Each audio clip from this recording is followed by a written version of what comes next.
रामायण से लेकर महाभारत तक के भगवान परशुराम जी के 8 किस्से। परशुराम को चिरंजीवी माना गया है। वे 8 चिरंजीवियों में से एक हैं। वे रामायण काल में भी थे और महाभारत काल में भी थे। उन्होंने हजारों लोगों की शिक्षा और दीक्षा दी थी। हर काल में वे अलग अलग जगह पाए जाते हैं। अक्षय तृतीया पर उनका जन्म हुआ था। इस बार 30 अप्रैल 2025 को उनकी जयंती रहेगी। आओ जानते हैं उनके जीवन के 8 प्रमुख किस्से। शिव और परशुराम। परशुराम को शास्त्रों की शिक्षा दादा ऋचिक, पिता जमदग्नि तथा शस्त्र चलाने की शिक्षा अपने पिता के मामा राजर्षि विश्वामित्र और भगवान शंकर से प्राप्त हुई। उन्हें भगवान शिव ने फरसा नामक शस्त्र प्रदान दिया था। पुराणों के अनुसार भगवान शिव ने परशुराम जी को अधर्म को नष्ट करने के लिए एक दिव्य फरसा भार्गवस्त्र प्रदान किया था। इसी फरसे से उन्होंने 36 बार हैहयवंशीय क्षत्रिय राजाओं का वध किया था। कहते हैं कि उन्होंने 21 अभियानों में हैहयवंशी 64 राजवंशों का नाश किया था। परशुराम और गणेश जी। सतयुग में जब एक बार गणेश जी ने परशुराम को शिव दर्शन से रोक लिया तो रुष्ट परशुराम ने उन पर परशु प्रहार कर दिया, जिससे गणेश का एक दांत नष्ट हो गया और वे एक दंत कहलाए। परशुराम और हनुमान। एक बार अपनी शरण में आए एक निर्दोष क्षत्रिय को बचाने के लिए हनुमान जी ने परशुराम जी से भयंकर युद्ध किया था। तभी हनुमान जी ने परशुराम जी के सिर पर गदा से वार दिया और परशुराम जी बेहोश हो गए। यह देखकर भगवान शिव प्रकट हुए और उन्होंने इस युद्ध को रोकने का कहा। परशुराम और सहस्त्रबाहु। परशुराम राम के समय में हैहयवंशीय क्षत्रिय राजाओं का अत्याचार था। भार्गव और हैहयवंशियों की पुरानी दुश्मनी चली आ रही थी। हैहयवंशियों का राजा सहस्त्रबाहु अर्जुन भार्गव आश्रमों के ऋषियों को सताया करता था।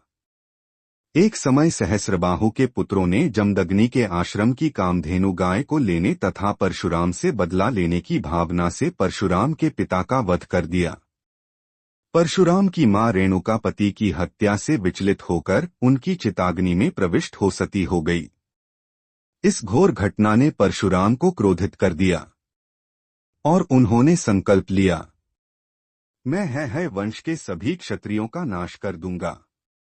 इसी कसम के तहत उन्होंने इस वंश के लोगों से 21 बार युद्ध कर उनका समूल नाश कर दिया था। हैहयवंश का प्रमुख राजा सहस्त्रबाहु था, इसका परशुराम ने किया था। परशुराम और श्री राम।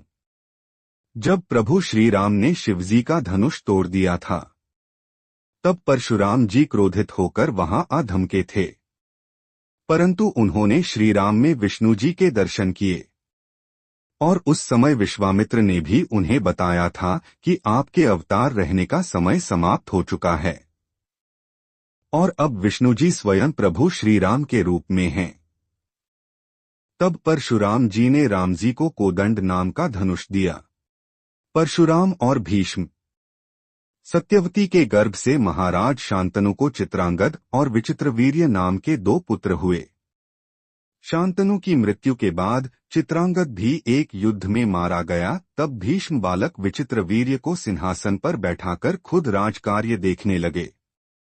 विचित्रवीर्य के युवा होने पर भीष्म ने बलपूर्वक काशीराज की 3 पुत्रियों का हरण कर लिया, लेकिन उसमें से एक बड़ी राजकुमारी अंबा को छोड़ दिया गया, क्योंकि वह शाल्वराज को चाहती थी। अन्य दोनों अंबालिका और अंबिका का विवाह विचित्रवीर्य के साथ कर दिया गया। अंबा को जब शाल्वराज ने नहीं अपनाया तो उसने परशुराम से शिकायत की। परशुराम ने भीष्म से युद्ध किया, लेकिन उसका कोई परिणाम नहीं निकला और अंत में अंबा ने आत्महत्या कर ली। बाद में अंबा शिखंडी के रूप में जन्मी और उसने भीष्म से बदला लिया। कर्ण और परशुराम। उस काल में द्रोणाचार्य, परशुराम और वेदव्यास को ही ब्रह्मास्त्र चलाना और किसी के द्वारा ब्रह्मास्त्र का प्रयोग किए जाने पर उसे असफल कर देना याद था। जब द्रोणाचार्य ने कर्ण को ब्रह्मास्त्र विद्या सिखाने से इनकार कर दिया, तब वे परशुराम के पास पहुंच गए। परशुराम ने प्रण लिया था कि वे इस विद्या को किसी ब्राह्मण को ही सिखाएंगे, क्योंकि इस विद्या के दुरुपयोग का खतरा बढ़ गया था। कर्ण यह सीखना चाहता था, तो उसने परशुराम के पास पहुंचकर खुद को ब्राह्मण का पुत्र बताया और उनसे यह विद्या सीख ली। बाद में इस छल का परशुराम जी को पता चला, तो उन्होंने कर्ण को श्राप दिया कि जब तुझे इस विद्या की सबसे ज्यादा जरूरत होगी तब तू इसे भूल जाएगा। परशुराम और श्री कृष्ण। महाभारत के काल में परशुराम जी दक्षिण भारत में गोमांतक पर्वत के आगे कहीं आश्रम में रहती थे।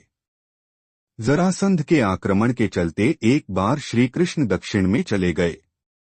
उस काल में दक्षिण में यादवों के 4 राज्य थे: आदिपुरुष, पद्मावत, क्रौंचपुर और चौथा राज्य यदुपुत्र हरित ने पश्चिमी सागर तट पर बसाया था। पद्मावत राज्य में वेण्या नदी के तट पर भगवान परशुराम निवास करते थे।